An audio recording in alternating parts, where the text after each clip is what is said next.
Hi everyone, my name is Caitlin Bailey. This is my fitness assessment and prescription presentation. I'm going to start out by introducing my client. My gracious client named Brian is 31 years old. Before we began the program, we spoke a little bit about his athletic background. So he previously played D1 baseball, and currently he plays competitive soccer. He's in his off season or his preseason, with his competitive season beginning in August. So before we talked about his goals, I had Brian fill out his PAR-Q, or his physical activity readiness questionnaire, and it was pretty unremarkable, no concerning health history or current health problems. So then we discussed his goals. So with the upcoming season starting in August, Brian had a lot of goals. He wanted to improve the power of his kicks. He felt like since he hasn't been a full-time collegiate athlete in a while, he misses that consistent strength training program. So that was something he definitely wanted to bring into this prescription, as well as he wanted to keep up his cardiovascular endurance. There's a lot of that, a lot of running during the soccer game. So he had a lot of goals, but we narrowed it down. We said we would add an aerobic component to his program, but mostly we'd be focusing on improving his muscular strength and power. So the next thing we did with Brian was the functional movement screen. So this is an assessment that tests the individual's balance, mobility, stability, assesses movement patterns over 7 different movements, and you can use this information to help improve athletic performance and look for those compensatory movements so that when you're creating a program for your client, you can help minimize the risk of injury if you already know what their deficiencies are.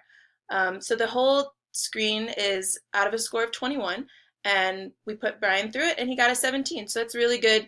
That means that there were some compensatory movements to address and to take into consideration as I was creating the program for Brian. So I want to talk about 3 of the tests from the functional movement screen that Brian had a little bit of difficulty with. So first was the squat. You see number 1 right here. So originally I gave Brian a score of 3, but upon looking back at the video, I reduced his score to a 2 because I could tell that he couldn't get his hips below parallel, so they were higher than the line of his patella. So I gave him a 2 on that one. He had a little bit of limitation, the dorsiflexion, or possibly his thoracic extension. Looking at the next one, he had a little bit of instability on the hurdle step. It was slight, but it was in the supporting leg, so I just took note of that for his program.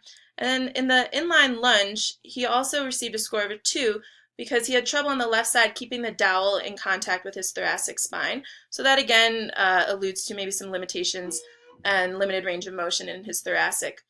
And then finally, the shoulder mobility test, he also received a 2 because he couldn't get on the left side, he couldn't get his fists closer than a hand's distance apart. So that was another indication of a lack of mobility in the shoulders, the scapula, or the thoracic spine.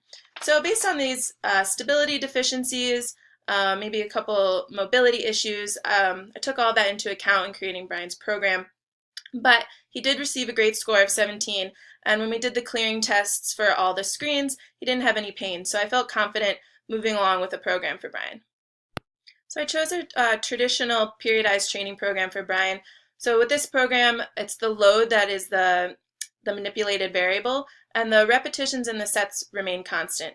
So this program allows for progressive overload by increasing the weight to increase the demands placed on the body. Also, it allows for a lot of variation, which will let the body react and adapt to new stimuli, and we can avoid those performance plateaus. And looking into exercise selection for the program, I asked Brian about his experience in the weight room. He said that he has been lifting as part of his athletics since high school, so I felt that he had a good level of experience. He also has access to a gym, so based on his experience and access to a gym and his FMS screen, I didn't see any limitations in which exercises I could prescribe him. So focusing on his compensatory movements, his goals, and sport-specific exercises for soccer. That is what I based my exercise selection on. So I started with core exercises, which would be the foundation for his program. Those are multi-joint, large muscle group exercises such as the squat, bench press, any sort of lunge variation, step-ups. All those were included in Brian's program. Next, I selected the assistance exercises. So these will be exercises that operate around a single joint and they utilize small muscle groups. So examples of those from Brian's program would be the bench over row, bicep curl, dumbbell fly, lateral raise, lying tricep extension. So then I added those into his program. So one of Brian's goals was power, increasing his power, especially in his kicks in soccer. So mesocycle 1, I didn't include any power exercises because I wanted to make sure they had a strong base of strength before we added these exercises that are performed at higher velocities. And they require a lot of skill, so I just wanted to make sure he had that strength foundation before we moved on to these power exercises. But in mesocycle 2, we added them in to help him achieve one of his goals, and those included the dumbbell snatch, the clean, the push press. Throughout the program, we also added in some sports-specific exercises. So this was specific for soccer. You need a lot of lateral strength and stability. They're integral to soccer play, making quick changes in direction. So those included lateral lunges and the lateral box jumps. So another component of his exercise program was flexibility and mobility. So I thought a lot about, move myself up here. I thought a lot about his functional movement screen when I was considering this aspect of his programming.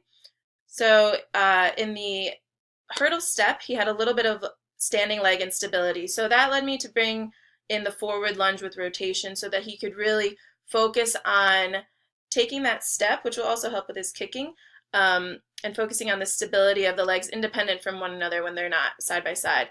Additionally, most of his deficiencies or his compensatory movements indicated that there was some sort of shoulder or thoracic spine limitation. So we focused on some mobility there with the arm across the chest stretch, as well as the side bend with the bent arms for thoracic spine restrictions. We also did some rotating planks so that he was working on his core strength while trying to open up the chest and engage the back for some more thoracic spine engagement. So Brian mentioned also one of his goals was to maintain his cardiovascular endurance. So we chose an aerobic component for his program, as it should be a part of any program, to make it well-rounded and make sure that you're training all systems of the body. But for his program specifically, we wanted to implement something that would mimic the aerobic demands of soccer. So I chose the fartlek runs, fartlek meaning speed play.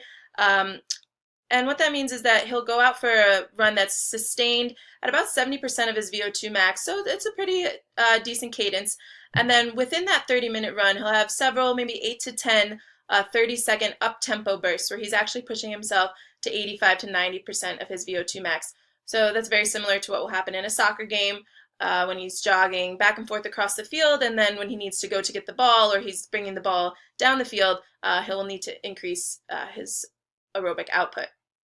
So also, I didn't include this in my Excel spreadsheet, but of course the warm-up for Brian would include a lot of soccer-specific agility drills, maybe using the speed ladder, and doing a lot of dynamic stretches in his warm-up.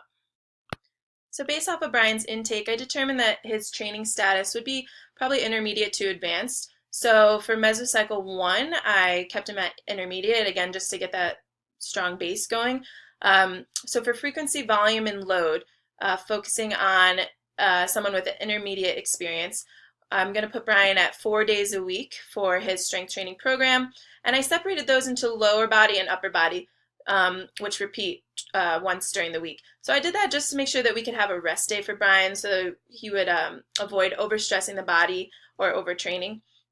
And that he could also have 2 days of flexibility and mobility because he had a lot of those restrictions in his shoulders and his thoracic spine. So I know that that was going to be really important for Brian to make sure that he can address those deficiencies in those compensatory movements, and that hopefully when we got to mesocycle 2, he might have alleviated some of that. So based off of his goals for improving his strength, I designed the program to have the load between 60 and 85% of Brian's 1 rep max, keeping the sets about 2 to 3, and the repetitions are going to be 6 or less to promote that goal of muscular strength. So in mesocycle 2, we bumped Brian up to that advanced level of experience. So that means we eliminated the rest day, but he still is getting those 2 flexibility and mobility days. We're bumping up his strength training to 5 days a week. So we can get a little bit more specified here. So we divided it into muscle areas. So here I'm showing you days 1 through 4 on the right. So days 1 and 2 are going to be the ones that are repeated later in the week. And then, of course, he has day 4, he has his mobility day, and he's going to have that again on day 7. So we still want to focus on the flexibility and mobility for Brian, because that is something that he hasn't been addressing previously. So we want to make sure that stays an important part of his program. So now we're adding a little bit more of the power component. So the load is 75 to 90% of his 1 rep max. The power exercises specifically are kept to around 75%, so a little bit lower load on the power exercises, because you want Brian to be able to move the load at the highest velocity possible to maximize his power output. The sets are kept to 3 to 4, and the repetitions are going to be 5 across the board here. So we actually introduced some more advanced things here. Compound sets, which are performing 2 exercises in a row that utilize the same muscle group. And of course we have the higher intensity and the greater frequency, so that is showing that Brian's able to progress throughout this program. So Mesocycle 2 will be a progression in those 3 areas. So variation is always something that you want part of a strength training exercise program, and we had that in Brian's as well. So in Mesocycle 1, we had light days and heavy days to avoid that overtraining, reduce the chance of fatigue, and you want to allow for continual performance adaptations. So in Mesocycle 2, we implemented that with in the 4th week, we had a week of unloading for Brian. So in exercise order, I looked at the relative energy demands for each of the exercises. So I wanted to start with power exercises when they're present. We started with power exercises each time because they have the highest energy demands. So you want the athlete to be the least fatigued when they do these to avoid any risk of injury. Followed by that, we have the core exercises, and then you would end with the assistant exercises or body weight exercises because they have the lowest energy demands. So 2 of the exercises that Brian struggled with were the upright row and the squat. So the upright row was new for Brian, and he often lifted his chin and was overextending his cervical spine, and he seemed to have a little bit limited range of motion in his shoulders. So for that, we focused on the concept of torque with him, screwing his hands into the bar, getting that external rotation of the humerus in the shoulder socket, and that allowed him to have a greater range of motion, and just keeping him aware of his chin and making sure it's parallel to the ground. In the squat, as we mentioned, he had difficulty getting his hips below the line of his patella. So again, we focused on torque here. There's a lot of torque happening because you can have your hands screwed into the bar before you begin, as well as your feet screwed into the floor to give you that external rotation at the shoulders and the hips. Then as you descend, had Brian drive his knees out, and he was able to get a greater range of motion with his hips, and he did get his hips below that line of the patella. Now, I don't want this to go unsaid. That Ripto does not care for the upright row. He says it's the most useless exercise in the world. But I did some research, and I think with modifications, there are benefits for this exercise, and I do think it is a crucial part of Brian's exercise program. And I just included the reference link there if you want to check it out. So I don't currently use FMS with my clients, but going forward in my career, I actually think that it's helpful after using it with Brian. I felt like it's a good tool to improve your eye for overall technique because you're looking at the whole body at the same time. So even though you're doing a lower body exercise, the hurdle step or the inline lunge, you're actually broadening your awareness to what the head's doing, what the shoulders are doing, what the rib cage is doing, as well as I think it allows an opportunity for you to discuss with your client what's going on with their body. As far as my cueing, I think I did a little bit too much verbal cueing, so maybe practice more and implement tactile and visual cues. And then as far as technique, I found talking about torque with Brian to be really valuable. I think it'll help clients develop that strength and stability from within and be able to perform those heavier lifts and those more technical lifts. When it comes to faith integration, there are 3 Bible verses that come to mind for me. The first I have listed just reminds us to make sure we don't judge our clients when they come to us.